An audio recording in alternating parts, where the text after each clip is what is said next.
Bonjour et bienvenue sur le Journal du Geek, c'est Anne et donc je suis actuellement en présence du Huawei Mate 8 dans sa version standard. Donc.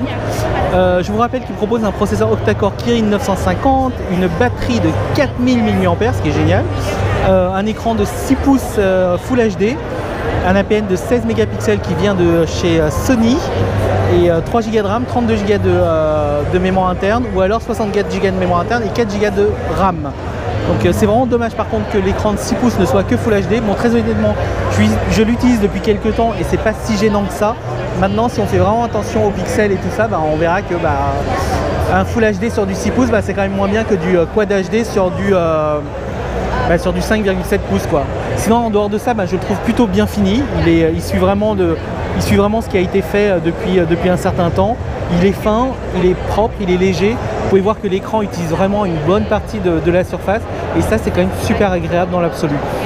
Voilà, en termes de technologie, on apprécie forcément l'APN de 16 mégapixels qui provient de chez Sony, donc le capteur est un peu plus grand que celui de l'iPhone 6 par exemple.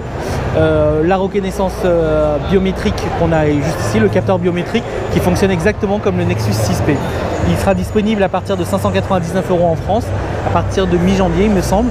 Et c'est vraiment un smartphone assez agréable à utiliser dans l'absolu. Je reproche juste l'OS qui ressemble un peu trop à iOS. C'est-à-dire que là, effectivement, on a l'impression que c'est Android. Par contre, on n'a pas de menu d'application et tout ça. Et ça, je trouve ça un peu vraiment dommage, quoi. Voilà, je crois que j'ai fait un tour assez rapide de ce Huawei Mate 8 qui avait été annoncé lors du mois de novembre dernier et qui arrive enfin en France. Voilà, tout simplement. À très bientôt sur le Journal du Geek.